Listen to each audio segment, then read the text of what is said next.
So today, on the way tayo magpa-inspection ng sasakyan.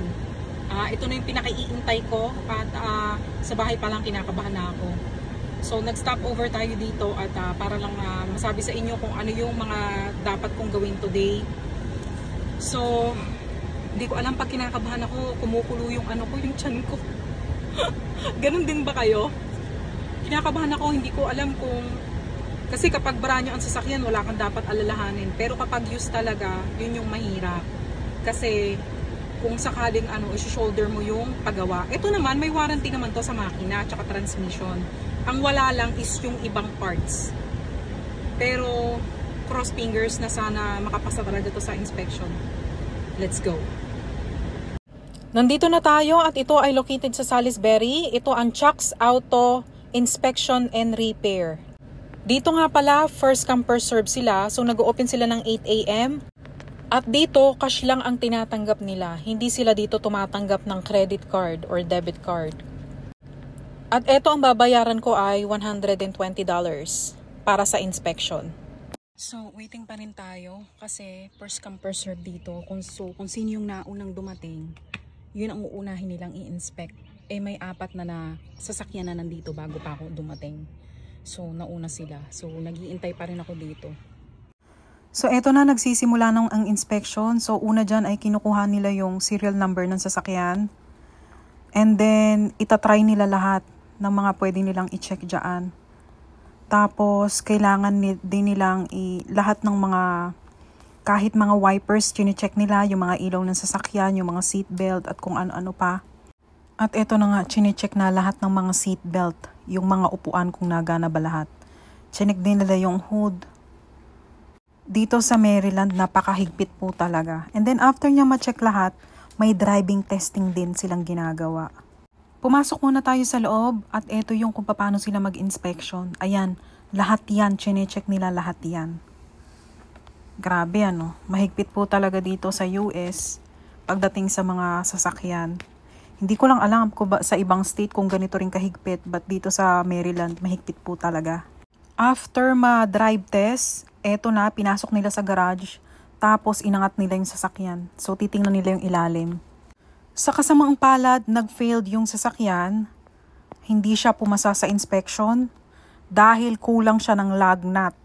Yes po, kahit yan ay hindi talaga papasa. Eto, yung screw dito. Yan lang ang kulang. 3 ganyan ang nawawala, kaya hindi pinasa. Ito pa yung pangalawa, tapos may pangatlo nandito sa kabilang side. Ayan. Ayan yung pangatlo.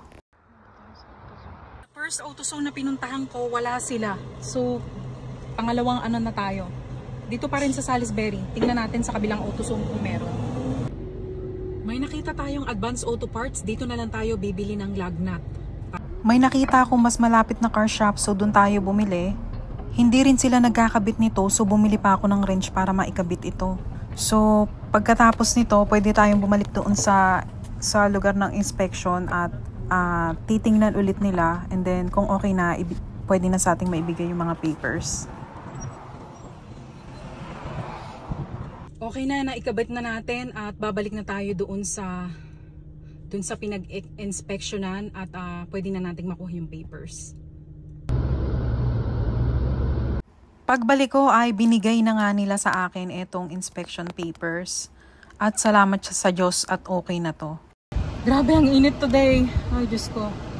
Mabuti na lang natapos ko bago mag-alauna. Kasi kailangan kong bumalik sa bahay. Kasi nga magsusundo pa ako ng mga junakis ko. Diyos ko po. So after mapas ng inspection, pwede na tong ikuha ng tag. Yun ang kagandahan kapag naipas mo na. Kaya nga, hindi sa pagiging maarte. Kasi may isa tayong nag-comment na sabi, pwede na yan, ang arte mo naman. Sana brand new na lang yung binili mo. Yun ang comment niya. Hindi po yan sa pagiging maarte kasi dito sa Maryland, may inspection po silang ginagawa. At kapag hindi ka nakapasa, hindi ka makakakuha ng tag. So yun, ipapagawa mo yung mga dapat palitan, tapos pag naipasa mo yung inspection, tsaka ka palang makakakuha ng tag. Kung sa pagbili naman ng brand new, hindi namin option bumili ng brand new kasi nga napakalaki po ng monthly payment niya. Pagpalagay na natin $400 to $500 ang monthly payment ng sasakyan, i-add mo pa yung car insurance monthly. At saka kapag bago ang sasakyan, pag brand new ang sasakyan, kailangan full coverage po yun. So malaki po ang full coverage ng sasakyan. Aabot siguro mga, I don't know, mga $300 siguro, $300. So i-add plus yung monthly payment ng sasakyan. So pagpalagay natin, $700 to $800 ang aabutin. Uwi na tayo. Okay na to. Ito yung binayaran natin sa screw. Tapos, kailangan ko kumuha ng rag wrench, yung ganito. Kasi hindi sila nagkakabit. So, since tapos ko na tong gamitin, isusoli na natin. Ayan. Dito hindi mahirap ang ang pagre-return. Kaya isusoli ko na, hindi ko naman kasi kailangan. Mahal talaga ng mga dito, mga tools. Ito $21.99 na to, ito lang. Diyos ko, plus taxes. Kaya, sayang naman. May ganito na kami sa bahay.